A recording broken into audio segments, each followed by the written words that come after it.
ఎన్నికల వేళ అధికారం ఉంది కదా అని వైకాపా నాయకులు మంత్రులు బరితెగించి వ్యవహరిస్తే ఉపేక్షించేది లేదని టీడీపీ సీనియర్ నాయకులు మాజీ మంత్రి బండారు సత్యనారాయణ మండిపడ్డారు. ఇక స్థానిక 80 అడుగుల రహదారి టీడీపీ జిల్లా పార్టీ కార్యాలయంలో పార్టీ ముఖ్య నాయకులు కార్యకర్తలు జిల్లా పార్టీ అధ్యక్షులు కూనా రవికుమార్ అధ్యక్షతన సమావేశం నిర్వహించారు. ఈ నెల 26న టీడీపీ జాతీయ అధ్యక్షులు మాజీ ముఖ్యమంత్రి నారా చంద్రబాబు నాయుడు శ్రీకాకుళం జిల్లా కేంద్రంలో రా కదిలిరా కార్యక్రమ నిర్వహణకు హాజరవుతున్న తరుణంలో నిర్వహించిన సమావేశంలో కీలక ప్రాధాన్యత సంతరించుకుంది. ఈ సమావేశాన్ని ఉద్దేశించి పార్టీ శ్రేణులకు దిశానిర్దేశం చేశారు. ఎన్నికల సజావుగా నిర్వహణకు రానున్న 2024 ఎన్నికల్లో వైకాపా అరాచకాలను ఎండగడుతూ టీడీపీ విజయమే లక్ష్యంగా పనిచేసేందుకు టీడీపీ రాష్ట్ర నాయకత్వం జిల్లాలు 7 నియోజకవర్గాలు వివిధ జిల్లాలకు చెందినటువంటి సీనియర్ నాయకులు ఇన్ఛార్జీలుగా నియమితులయ్యారని బండారు సత్యనారాయణ జిల్లా అధ్యక్షుడు కూనా రవికుమార్లు తెలిపారు. ఇక ఆయా ఇన్ఛార్జీల సహకారంతో సమన్వయంతో తెలుగుదేశం పార్టీ అన్నింటా విజయం వరించేలా పార్టీ నాయకత్వం పనిచేయాలని వారు పిలుపునిచ్చారు. ఈ సభను ఈ పార్లమెంటు పరిధిలో ఉన్నటువంటి 7 నియోజకవర్గాల ప్రధానితో 1,00,000 మందితో సభను నిర్వహించాలని చెప్పి ఈరోజు తెలుగుదేశం పార్టీ ఈ పార్లమెంట్ పరిధిలో ఉన్నటువంటి అందరి ఇన్ఛార్జీలు అందరం కలిసి నిర్ణయించింది. 1,00,000 మందితో సభను నిర్వహిస్తుంది.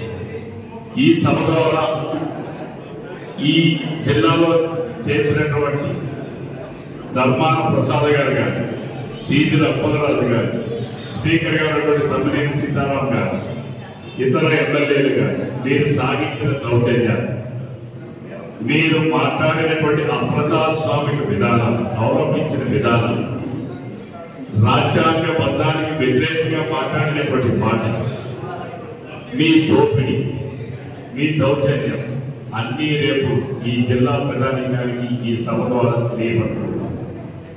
అంతేకాదు రేపు తెలుగుదేశం జనసేన కూటమి అధికారంలోకి వచ్చిన తర్వాత ప్రజలకి ఏ రకంగా భరోసాలు ఇవ్వాలనుకుంటున్నారు, సూపర్ 6 ద్వారా ఈ రాష్ట్రంలో ఉన్నటువంటి ప్రతి కుటుంబానికి ఏ రకంగా జగన్మోహన్ రెడ్డి ప్రభుత్వం కన్నా భిన్నగా ఆకాశమే హద్దుగా సంక్షేమాన్ని ఏ రకంగా అందించబోతున్నాం అనేటటువంటి కార్యక్రమాన్ని కూడా ప్రజలకు తెలియజేయడమే ఈ సభ ముఖ్య ఉద్దేశం. అయితే ఈరోజు నేను ధర్మాన ప్రసాద్ గారు మాట్లాడాను. బహుశా ఆయనకి ధర్మాన ప్రసాద్ గారు మతి స్థితితో కోల్పోయి మాట్లాడుతూ ఉన్నాను. బహుశా ఆయనకి మతి భ్రమించిందేమో అనుకుంటున్నాను. ఆయన ఈ మధ్య బయట వింటున్నాను, నేను పోటీ చేయను, ఈ జగన్మోహన్ రెడ్డి కనుకొట్టడం పోటీ చేయనని అంటా ఉన్నాడు. ఆ ఫ్రస్ట్రేషన్ లో ఏదో మాట్లాడుతూ ఉన్నాడు. ఏమంటే ధర్మాన ప్రసాద్ గారు సర్వీస్ రూల్స్ లేవు వాలంటీర్లు అని చెప్పి ఈ ముఖ్యమంత్రి చెప్పాడు, నువ్వు చెప్పాడు. కానీ మన సర్వీస్ రూల్స్ లేనప్పుడు వాళ్ళు ఇన్నాళ్ళు ఊరిని కూర్చోబెట్టి బందిపప్పులా వేపారు. ఇది ప్రభుత్వ సొమ్ము. ప్రజలు పన్నుల రూపాయల ప్రభుత్వానికి డబ్బులు చెల్లిస్తే ఆ డబ్బులతో వాలంటీర్లకి మీరు 5,000 రూపాయలు ప్రతి నెల ఇచ్చారు. అంతేకాకుండా ఈరోజు మీరు అదేదో వజ్రా గిజ్రా అని చెప్పి ఏవేవో హింద్రాలని చెప్పి ఏవేవో మాట్లాడాలి, ఏవేవో వాళ్ళకి ఏమంటారు అంటుంది అవార్డ్స్, వజ్రా ఒక అవార్డు, హింద్రా ఒక అవార్డు, ఇంకేదో అవార్డులు అందిస్తాం. మరి ఈ అవార్డులకి మీరేమైనా జగన్మోహన్ రెడ్డి అమ్మ మౌడిదా 495 కోట్ల రూపాయలు ఇస్తున్నది, లేకపోతే మీ తాతగారిగా ధర్మాన రామోహన్ నాయుడు నుంచి ఏమైనా వచ్చిందా, లేకపోతే మీ ఖాతా నుంచి ఏమైనా ఇస్తున్నారా, మీ రియల్ ఎస్టేట్ నిధులు ఏమైనా వాలంటీర్లకు ఇస్తా ఉన్నారా? కనీసం ఎన్ని సీనియర్ మంత్రిగా ఉండి ప్రభుత్వం నుంచి రూపాయి కూడా ఆనందం తీసుకున్నటువంటి వ్యక్తి ఒక రాజకీయ పార్టీకి ఎన్నికల ఏజెంట్ గా ఉండడానికి కూడా పనికిరాదన్న సంగతి మీకు తెలియదా? మధ్య భ్రమించి మీరు మాట్లాడుతూ ఉన్నారా? అంటే ఇంకా వాలంటీర్ని భ్రమలో ఉంచాలనుకుంటున్నారా? నేను ఈ జిల్లాలో పనిచేసే ప్రతి ఒక్క వాలంటీర్ సోదరి సోదరులు కోటే విజ్ఞప్తి చేస్తున్నాను. మీరు ప్రభుత్వానికి సర్వెంట్స్, వైఎస్ఆర్సీపీ పార్టీకి కాదు, ప్రభుత్వానికి సేవకులు మాత్రమే. రాజకీయ పార్టీకు, వైఎస్ఆర్సీపీ పార్టీకు, ధర్మాన ప్రసాద్కు మీరు సేవకులు కాదు. ఒకవేళ ఎవరైనా ధర్మాన ప్రసాద్కు సేవకులుగా ఉండాలి అనుకుంటే తక్షణమే మీరు రాజీనామా చేయండి. లేదు ధర్మాన ప్రసాద్కు సేవకులుగా ఉండాలనుకుంటే భవిష్యత్తులో వాలంటీర్ వ్యవస్థను మేము కొనసాగిస్తాం. కానీ అటువంటి వాదన మాత్రం కొనసాగించే పరిస్థితి ఉండదు. మీరు నిష్పక్షపాతంగా, మీకు ఎన్నికల విధులు లేవు, మీరు నిష్పక్షపాతంగా వ్యవహరిస్తే తప్ప ఎవరైనా వైసీపీ కండువా వేసుకుంటా, వైసీపీ జెండా పట్టకుండా, వైసీపీ నాయకులు విద్యార్థులుగా మారిన ఎట్టి పరిస్థితుల్లో వాలంటీర్లు రేపు కొనసాగలేము. ఎవరైతే న్యూట్రల్ గా ఉంటారో, ఎవరైతే ప్రజాస్వామ్యబద్ధంగా పనిచేస్తారో అటువంటి వాళ్ళని వాలంటీర్లుగా కొనసాగిస్తాం. ఇది మా విధానం.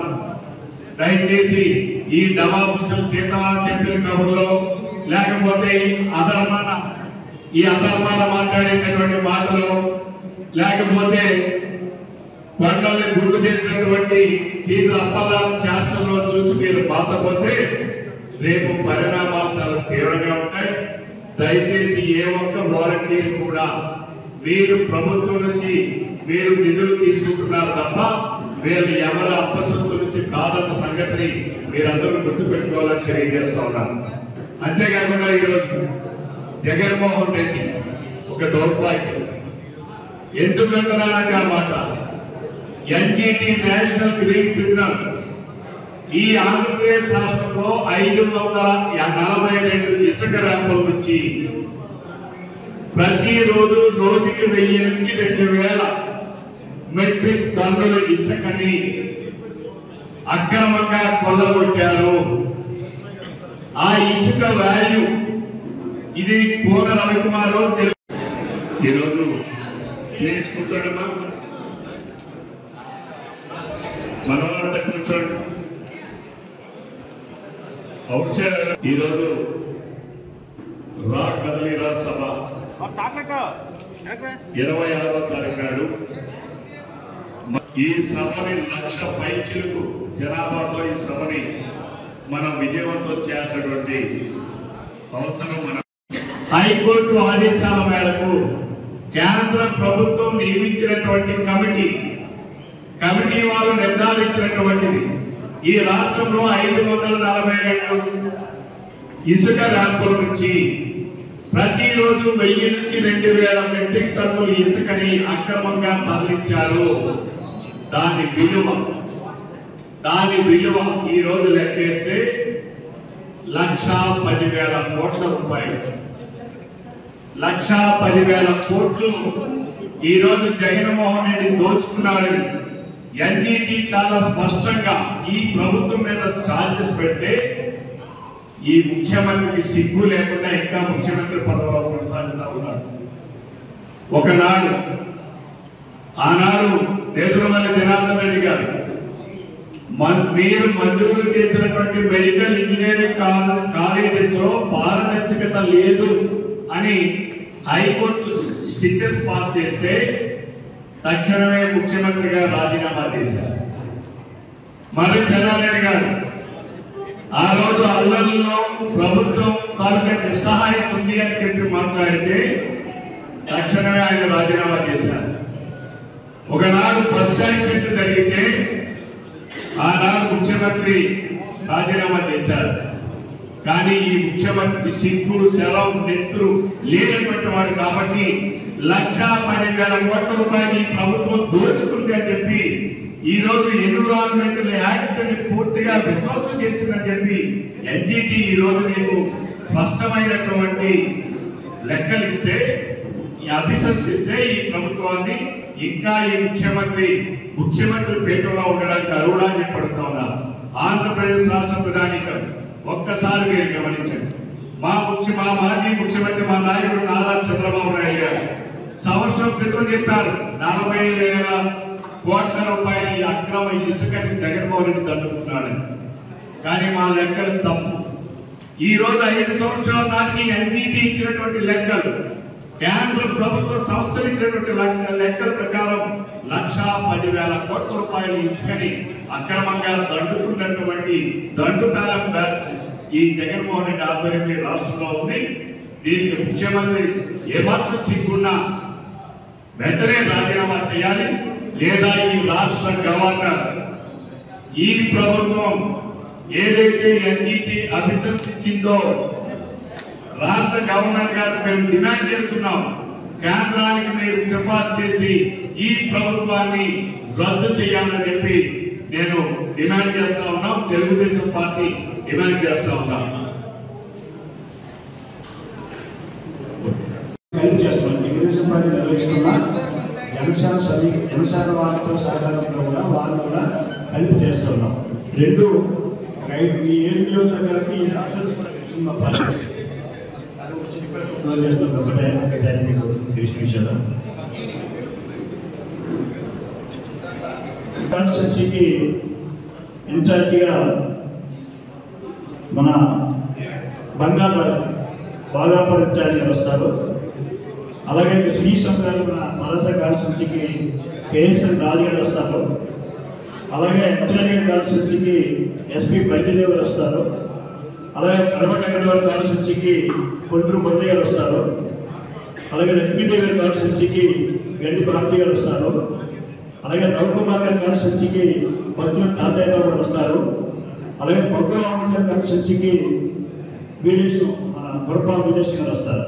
అవి కోఆర్డినేట్ చేస్తారు. మా ఇన్ఛార్జితో సహకరించి బాగా సమీకరణ జరిగే విధంగా ఎటువంటి సమన్వయ ప్రాబ్లం లేకుండా వారి మళ్ళీ కార్పొరేటర్స్ని మళ్ళీ జనరల్ సెక్రటరీ ఆర్గనైజ్ సెక్రటరీస్ని సెక్రటరీస్ మళ్ళీ చేసాం. మండలాలు ఇన్ఛార్జ్ చేసాం. చాలా మంది పేరు మొత్తం ఒక్కొక్క మండలానికి ఒక సీనియర్ లీడర్ వాళ్ళు కూడా ఇన్ఛార్జ్ ఉంటారు.